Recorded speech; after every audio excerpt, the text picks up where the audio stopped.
Urban Naxals ఒకప్పుడు అడవుల్లో ఉండి గిరిజనులు రెచ్చగొట్టేవాళ్ళు ఇప్పుడు బాహ్య సమాజంలో బహిరంగంగా తెగబడుతున్నారనడానికి సాక్ష్యం నిన్న పార్లమెంటులో ఓవర్ యాక్షన్ చేసిన వాళ్ళు.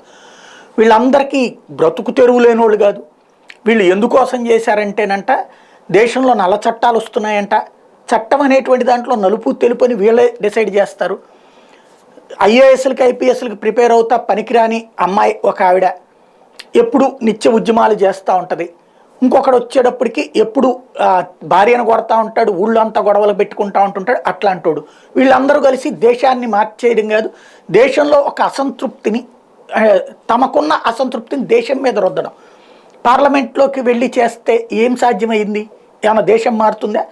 దేశం మారిందన్నటువంటి విషయం ఇక్కడ స్పష్టంగా కనబడింది. ఏంటంటే గతంలో పార్లమెంట్ మీద దాడి జరిగినప్పుడు భయభ్రాంతులకు గురైనటువంటి పార్లమెంట్ సభ్యులు ఈసారి ధైర్యంగా పట్టుకుని చితకబాదారు.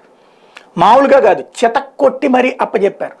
కాబట్టి ఈ దేశం మారింది. ఇట్లాంటి దరిద్రులు దేశాన్ని 24 గంటలు కష్టపడటం అనేటువంటి తత్వంతో కాకుండా కూర్చుని మేద్దాం అట్ట మేయడానికి అవకాశాలు రావట్లేదు అంటూ అసంతృప్తితో రగిలిపోయేటువంటి దరిద్రులు వీళ్ళు అన్నటువంటి విషయం తెలిసింది.